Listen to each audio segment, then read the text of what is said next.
ಆತ್ಮೀಯ ಸ್ಪರ್ಧಾ ಮಿತ್ರರೇ, ನಾನು ನಿಮ್ಮ ಮಾರೇಗೌಡ ಸರ್, ಎಕ್ಸಲೆಂಟ್ ಇತಿಹಾಸ ಪುಸ್ತಕದ ಆಥರ್. ವಿದ್ಯಾರ್ಥಿಗಳೇ, ಇಂದಿನ ಈ ಒಂದು ತರಗತಿಯಲ್ಲಿ ಈ ಒಂದು ಆಧುನಿಕ ಭಾರತ ಇತಿಹಾಸ, ಕರ್ನಾಟಕ ಇತಿಹಾಸ, ಮಧ್ಯಕಾಲೀನ ಇತಿಹಾಸ, ಪ್ರಾಚೀನ ಇತಿಹಾಸ ಎಲ್ಲದರ ಒಂದು ಸಮ್ಮಿಶ್ರಣವಾದಂತಹ ಒಂದು ಇತಿಹಾಸದ ಪ್ರಶ್ನೆ ಮತ್ತು ಉತ್ತರಗಳೊಂದಿಗೆ ಬಂದಿದೆ ವಿದ್ಯಾರ್ಥಿಗಳೇ. ಹೀಗಾಗಿ ಇಂಥ ಒಂದು ಸಮಯದಲ್ಲಿ ಪ್ರಥಮ ಪ್ರಶ್ನೆ, ಬಾರ್ಡೋಲಿ ಸತ್ಯಾಗ್ರಹದ ಅಧ್ಯಯನಕ್ಕೆ ಬ್ರಿಟಿಷ್ ಸರ್ಕಾರ ನೇಮಿಸಿದ ಕಮಿಷನ್ ಯಾವುದು? ಸರಿಯಾದ ಉತ್ತರ Maxwell Broomfield commission. Maxwell Broomfield commission ಅನ್ನು ನೇಮಕ ಮಾಡ್ತೈತೆ. ಎರಡನೇ ಪ್ರಶ್ನೆ, ಶಾತವಾಹನರು ನಾಣ್ಯ ರೂಪದ ತೆರಿಗೆಯನ್ನು ಏನೆಂದು ಕರೆಯುತ್ತಿದ್ದರು? ಸರಿಯಾದ ಉತ್ತರ ಹಿರಣ್ಯಕ. ಹಿರಣ್ಯಕ ಎಂದು ಕರೆಯುತ್ತಿದ್ದರು. ಮೂರನೇ ಪ್ರಶ್ನೆ, ಶಾತವಾಹನರ ಕಾಲದಲ್ಲಿ ಕಂಡುಬರುವ ಅಹರಸ ಪದದ ಅರ್ಥವೇನು? ಸರಿಯಾದ ಉತ್ತರ ಜಿಲ್ಲೆ. ಜಿಲ್ಲೆ ಎಂದರ್ಥ. ಜಿಲ್ಲೆ ಎಂದರ್ಥ. ನೋಡಿ ವಿದ್ಯಾರ್ಥಿಗಳೇ, ಈ ಎಕ್ಸಲೆಂಟ್ ಇತಿಹಾಸ ಪಿಸಿ ಇಂದ ಕೆಎಸ್ ಮೈನ್ಸ್ ವರೆಗೂ ವಿವರಣಾತ್ಮಕವಾಗಿರುವಂತಹ ಪ್ರಾಚೀನ, ಮಧ್ಯಕಾಲೀನ, ಆಧುನಿಕ ಕರ್ನಾಟಕ ಇತಿಹಾಸ ಇಷ್ಟು ವಿದ್ಯಾರ್ಥಿಗಳೇ. ಹೀಗಾಗಿ ಎಲ್ಲ ಪರೀಕ್ಷೆಗಳ ಪ್ರಶ್ನೆ ಪತ್ರಿಕೆಗಳನ್ನು ಸೇರ್ಪಡೆ ಮಾಡಲಾಗಿದೆ. ವಿವರಣಾತ್ಮಕವಾಗಿರುವಂತಹ ಏಕೈಕ ಪುಸ್ತಕ. ಇದನ್ನ ನೀವು ಧಾರವಾಡ ಮತ್ತು ಬೆಂಗಳೂರು ಇತರ ಎಲ್ಲಾ ಕೇಂದ್ರಗಳಲ್ಲಿ ದೊರೆತೈತೆ ವಿದ್ಯಾರ್ಥಿಗಳೇ. ಇಲ್ಲಾಂದ್ರೆ ಎಲ್ಲ ಆನ್ಲೈನ್ ಅಲ್ಲಿ ದೊರೆತೈತೆ, ನೀವು ಕೊಂಡು ಅಧ್ಯಯನ ಮಾಡಬಹುದು. ಇಲ್ಲಾಂದ್ರೆ ನನಗೆ 90082225 ಕಾಲ್ ಮಾಡಿದ್ರೆ ನಿಮ್ಮ ಮನೆಗೆ ಪೋಸ್ಟ್ ಮೂಲಕ ಕಳಿಸ್ಕೊಡ್ತೀನಿ ವಿದ್ಯಾರ್ಥಿಗಳೇ.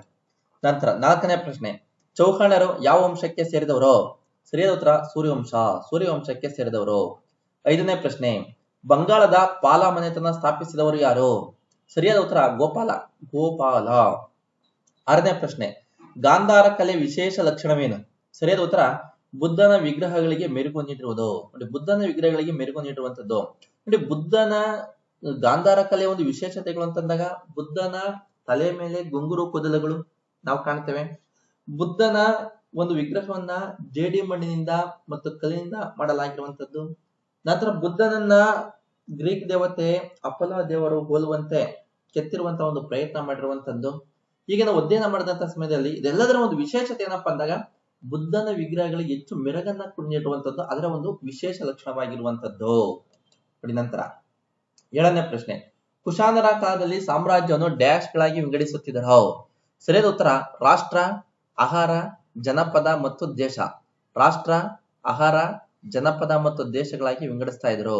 ಎಂಟನೇ ಪ್ರಶ್ನೆ, ಕುಶಾನರ ದೊರೆಗಳನ್ನು ಏನೆಂದು ಕರೆಯುತ್ತಿದ್ದರು? ಸರಿಯಾದ ಉತ್ತರ ದೈವಪುತ್ರರು. ನೋಡಿ, ದೈವಪುತ್ರರು ಅಥವಾ ದೈವಿ ಪುತ್ರರು ಅಂತ ಕುಶಾನರು ದೊರೆಗಳನ್ನ ಕರೀತಾ ಇದ್ರು. ಒಂಬತ್ತನೇ ಪ್ರಶ್ನೆ, ವರ್ಧಮಾನ ಮಹಾವೀರನ ಪ್ರಥಮ ಶಿಷ್ಯ ಯಾರು? ಸರಿಯಾದ ಉತ್ತರ ಇಂದ್ರಭೂತಿ. ಇಂದ್ರಭೂತಿ. ನೋಡಿ, ಈ ಒಂದು ಇಂದ್ರಭೂತಿಯೇ ಅಜೀವಕ ಪಂಥವನ್ನ ಸ್ಥಾಪನೆ ಮಾಡ್ತಾರೆ. ಈ ಇಂದ್ರಭೂತಿ ಸ್ಥಾಪನೆ ಮಾಡಿದಂತ ಅಜೀವಕ ಪಂಥವನ್ನ ಮುಂದೆ ಮೌರ್ಯರ ರಸ ಬಿಂದುಸಾರ ಸೇರ್ಪಡೆ ಆಗ್ತಾನೆ. ಚಂದ್ರಗುಪ್ತ ಮೌರ್ಯ ಜೈನ ಧರ್ಮ, ಬಿಂದುಸಾರ ಅಜೀವಕ ಪಂಥ, ಅಶೋಕ ಬೌದ್ಧ ಧರ್ಮ. ಹೀಗೆ ಮೂರು ಜನ ಮೂರ್ ಕಡೆ ಸೇರ್ಪಡೆ ಆಗ್ತಾರೆ ವಿದ್ಯಾರ್ಥಿಗಳೇ. ನಂತರ ಹತ್ತನೇ ಪ್ರಶ್ನೆ, ಆರ್ಯರ ಕಾಲದಲ್ಲಿ ಆಡಳಿತ ನಡೆಸುವ ಸ್ಥಳಗಳನ್ನು ಏನೆಂದು ಕರೆಯುತ್ತಿದ್ದರು? ಸರಿಯಾದ ಉತ್ತರ ಕುರ ಮತ್ತು ತ್ರಿಷಾ. ಕುರ ಮತ್ತು ತ್ರಿಷಾ ಎಂದು ಕರೆಯುತ್ತಿದ್ದರು. 11ನೇ ಪ್ರಶ್ನೆ, ಸಿಂಧು ನಾಗರಿಕತೆಯ ಮ್ಯಾಂಚೆಸ್ಟರ್ ಎಂದು ಯಾವುದನ್ನು ಕರೆಯುವರು?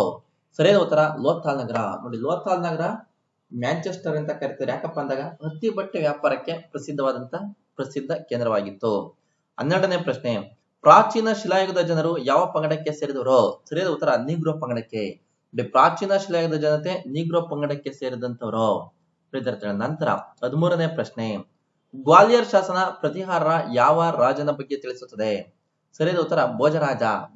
ಭೋಜರಾಜ. ಭೋಜನ ಅಂತ ಇಲ್ಲಿ ಅಂಗ ಭೋಜರಾಜ ಅಂತ ಐತೆ. 14ನೇ ಪ್ರಶ್ನೆ, ಮಧ್ಯಕಾಲೀನ ಭಾರತದಲ್ಲಿ ಪ್ರಥಮ ಬಾರಿಗೆ ಅಂಚೆ ಇಲಾಖೆ ಸ್ಥಾಪಿಸಿದವನು ಯಾರು? ಸರಿಯಾದ ಉತ್ತರ ಗಿಯಾಸುದ್ದೀನ್ ತುಘಲಕ್. ಗಿಯಾಸುದ್ದೀನ್ ತುಘಲಕ್. ನೋಡಿ, ಈ ಗಿಯಾಸುದ್ದೀನ್ ತುಘಲಕ್ನು ಮೊದಲು ಅಲ್ಲಾವುದ್ದೀನ್ ಖಿಲ್ಜಿ ಕಾಲದಲ್ಲಿ ಪಂಜಾಬಿನ ರಾಜ್ಯಪಾಲನಾಗಿ ಸೇವೆ ಮಾಡ್ತಾ ಇದ್ದ. ನಂತರ ಇವನ್ ಏನ್ ಮಾಡ್ತಾನೆ, ತುಘಲಕ್ ಸಂತತಿ ಸ್ಥಾಪನೆ ಮಾಡ್ತಾನೆ. ಮತ್ತೆ ಮಧ್ಯಕಾಲೀನ ಭಾರತದಲ್ಲಿ ನೀರಾವರಿ ಯೋಜನೆಯನ್ನ ಪ್ರಥಮ ಬಾರಿಗೆ ಜಾರಿ ಮಾಡಿದಂತ ಸಹ ಗಿಯಾಸುದ್ದೀನ್ ತುಘಲಕ್. ಆದ್ರೆ ನೀರಾವರಿಯ ಜನಕ, ನೋಡಿ, ಮಧ್ಯಕಾಲೀನ ಭಾರತದಲ್ಲಿ ಪ್ರಥಮ ಬಾರಿಗೆ ಅಂಚೆ ಇಲಾಖೆ ಸ್ಥಾಪನೆ ಮಾಡಿದಂತವನು ಗಿಯಾಸುದ್ದೀನ್ ತುಘಲಕ್. ನೀರಾವರಿ ಯೋಜನೆಗಳನ್ನ ಜಾರಿ ಮಾಡಿದಂತವನು ಸಹ ಈ ನಮ್ಮ ಗಿಯಾಸುದ್ದೀನ್ ತುಘಲಕ್. ಆದ್ರೆ ನೀರಾವರಿ ಜನಕ ಕಾಲುವೆಗಳ ಜನಕ ಅಂದಾಗ ಫಿರೋಜ್ ಶಾ ತುಘಲಕ್. ನೀರಾವರಿಯ ಜನಕ ಗಿಯಾಸುದ್ದೀನ್ ತುಘಲಕ್. ಕಾಲುವೆಗಳ ಜನಕ, ಕಾಲುವೆಗಳ ನಿರ್ಮಾಪಕ ಅಂದಾಗ ಫಿರೋಜ್ ಶಾ ತುಘಲಕ್. ಇಷ್ಟೇ ವ್ಯತ್ಯಾಸ. 15ನೇ ಪ್ರಶ್ನೆ, ಮಧ್ಯಕಾಲೀನ ಭಾರತದಲ್ಲಿ ಪ್ರಥಮ ಬಾರಿಗೆ ಅಂಚೆ ಇಲಾಖೆಗೆ ಪಿನ್ ಕೋಡ್ ಜಾರಿಗೊಳಿಸಿದವನು ಯಾರು? ಮೊಹಮ್ಮದ್ ಬಿನ್ ತುಘಲಕ್. ನೋಡಿ, ಗಿಯಾಸುದ್ದೀನ್ ತುಘಲಕ್ ಅಂಚೆ ಇಲಾಖೆ ಸ್ಥಾಪನೆ ಮಾಡ್ತಾನೆ. ಮೊಹಮ್ಮದ್ ಬಿನ್ ತುಘಲಕ್ ಏನ್ ಮಾಡ್ತಾನೆ, ಪಿನ್ ಕೋಡ್ ಜಾರಿ ಮಾಡ್ತಾನೆ. 16ನೇ ಪ್ರಶ್ನೆ, ಮೊಹಮ್ಮದ್ ಬಿನ್ ತುಗ್ಲಕ್ ನನ್ನು ವೈರುಧ್ಯಗಳ ಮಿಶ್ರಣ ಎಂದು ಕರೆದವರು ಯಾರು? ಸರಿಯಾದ ಉತ್ತರ ವಿ.ಎಸ್. ಮಿತ್. 17ನೇ ಪ್ರಶ್ನೆ, ಆಗ್ರಾ ನಗರ ನಿರ್ಮಿಸಿದವರು ಯಾರು? ಸರಿಯಾದ ಉತ್ತರ ಸಿಕಂದರ್ ಲೋಧಿ. ಈ ಸಿಕಂದರ್ ಲೋಧಿಯೇ ತನ್ನ ಹೆಸರಿನ ಮೇಲೆ ಸಿಕಂದರ್-ಇ ಗಾಸ್ ಅಥವಾ ಸಿಕಂದರ್-ಇ ಗಜಾ ಎಂಬ ಭೂಮಾಪನವನ್ನ ಜಾರಿ ಮಾಡಿದಂತವನು. ಇವನೇ ಉತ್ತರ ಪ್ರದೇಶದಲ್ಲಿ ಹರಿಯುತ್ತಿದ್ದಂತ ತಾನೇಶ್ವರ ಎಂಬ ಸರೋವರದಲ್ಲಿ ಹಿಂದೂಗಳು ಸ್ನಾನ ಮಾಡದಂತೆ ನಿಷೇಧ ಹೇರಿದಂತ ಕಳ್ಳನ ಮಗ ಅಂದ್ರು ಈ ಸಿಕಂದರ್ ಲೋಧಿನೇ. 18ನೇ ಪ್ರಶ್ನೆ, ಸಿಕಂದರ್ ಲೋಧಿ ಆಗ್ರಾ ನಗರವನ್ನು ಯಾವಾಗ ನಿರ್ಮಿಸಿದನು? ಸರಿಯಾದ ಉತ್ತರ 1505ರಲ್ಲಿ ಆಗ್ರಾ ನಗರವನ್ನು ನಿರ್ಮಾಣ ಮಾಡ್ತಾನೆ. ಹಾಗಾಗಿ ದೆಹಲಿಯಿಂದ ಆಗ್ರಾ ನಗರ ರಾಜಧಾನಿಯನ್ನು ವರ್ಗಾವಣೆ ಮಾಡಿಕೊಂಡ. ಹೀಗಾಗಿ ದೆಹಲಿಯಿಂದ ಬೇರೊಂದು ಸ್ಥಳಕ್ಕೆ ರಾಜಧಾನಿಯನ್ನು ವರ್ಗಾವಣೆ ಮಾಡಿದಂತ 2ನೇ ದೆಹಲಿ ಸುಲ್ತಾನೇ ಈ ಸಿಕಂದರ್ ಲೋಧಿ. ನೋಡಿ ವಿದ್ಯಾರ್ಥಿಗಳು, ಇಷ್ಟಿರ್ಲಿ. ಮತ್ತೆ ಮುಂದಿನ ತರಗತಿಯಲ್ಲಿ ಭೇಟಿಯಾಗೋಣ. ಶೇರ್ ಮಾಡಿ, ಲೈಕ್ ಮಾಡಿ, ಸಬ್ಸ್ಕ್ರೈಬ್ ಮಾಡಿ ಅಂತ ಹೇಳ್ತಾ ತರಗತಿಯನ್ನು ಮುಕ್ತಾಯ ಮಾಡ್ತೇನೆ. Thank you.